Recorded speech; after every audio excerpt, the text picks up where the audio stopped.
Number 21. A right triangle has legs with lengths of 24 centimeters and 21 centimeters. If the length of this triangle's hypotenuse in centimeters can be written in the form 3 square root of d, where d is an integer, what is the value of d? A right triangle is a triangle with a single right angle. It can't have more than that. 1 is the most it can have, so a right triangle has one and only one angle of 90 degrees. When we have a right triangle, the two sides of the triangle that are making that right angle are called the legs. Those are the legs. And then the long side, which is the side that's opposite that right angle, is called the hypotenuse. So when this is telling us it has legs with lengths of 24 centimeters and 21 centimeters, I'm going to write that in.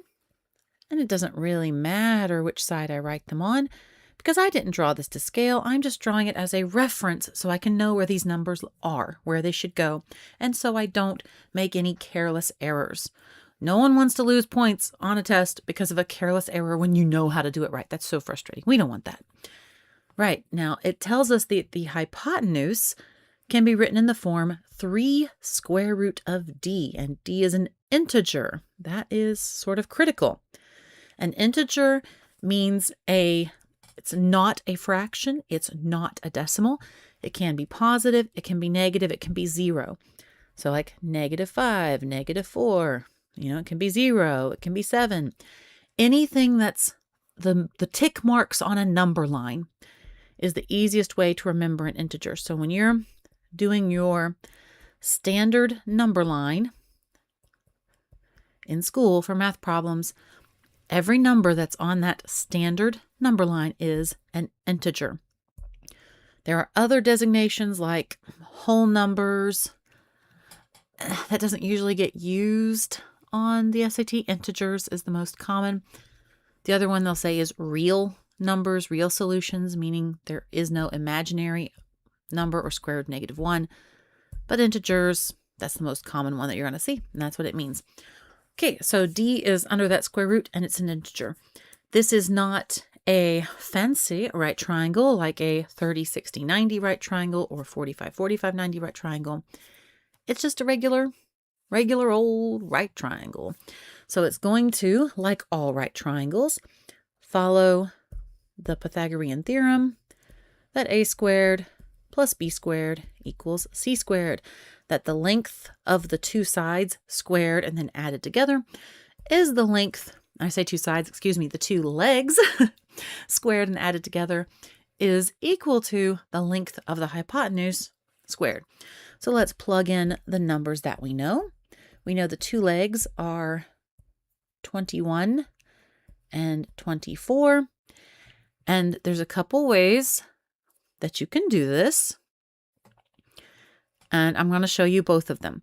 First is we can just do it just like this, where we say 21 squared plus 24 squared equals c squared. Like, okay, so 21 squared, and that sounded a little strange there because I had left my phone with its calculator behind me. So 21 squared is 441. I did not feel like doing that math in my head today. And then 24 squared is 576. And if we add those together, we get 1017. And we know that this 1017 is equal to c squared. So to find out what c is, the hypotenuse, I need to take the square root of both sides. So c, the hypotenuse, is equal to the square root of 1017. I cannot talk today. Now, we know we have to simplify this because we're told that it simplifies down to 3 times the square root of d. When we are simplifying square roots, we want to look for perfect squares within them and say, okay, this is equal to a perfect square times something, even multiple perfect squares if we need to. Now, we already know what this perfect square is going to be. How can I say that? Because the process of simplifying, we're going to get that a perfect square, hopefully, and the other number that perfect square multiplies by to get back to the original. And then once you do that, you can split them up. And then that perfect square, you take that square root, and that becomes the number that goes outside the remaining radical. Let's put some real numbers in there to make this a little less gibberish and a little more understandable. Let's say that this were 25. I was doing the square root of a number, and I found it was 25 times 6. Oh, now I can split it up. Square root of 25 times square root of 6. Square root of 25 is 5. Square root of 6 stays behind. So we know that process happened here, and it got us to 3 times the square root of a number. So there's a square root of this number, and then d. So square root of that number times square root of d, and the square root of that number became 3. I'm getting ahead of myself when I write. Times the square root of d. So what square root of what number is 3? That'd be 9. So 9 times d is 1017. So we go backwards. What is 1017 divided by d? Anyone? Anyone? 1017. Come on. As I'm typing this in my calculator, and I keep typing 10,117 because thumbs are funny.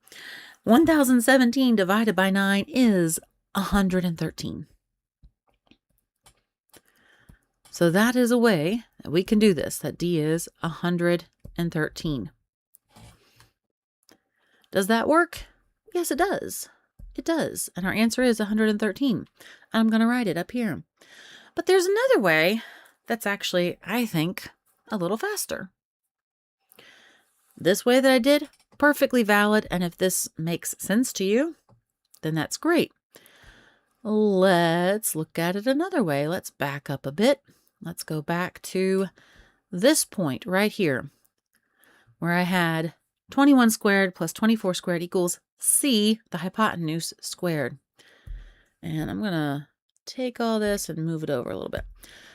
So what is another sort of definition of this hypotenuse? Well, we're told it's 3 times the square root of d. So another thing we could do is, instead of c squared, we could say this is 3 square root of d squared. And what would be the 3 square root of d squared to get to our next step where we're squaring everything? We squared 21, we squared 24. What is 3 times the square root of d squared? Well, that would be 3 times the square root of d times 3 times the square root of d. Well, we can reorder things when we're multiplying. So I'm going to reorder so those two 3's are together. And then square root of d times square root of d's are together. 3 times 3 is 9.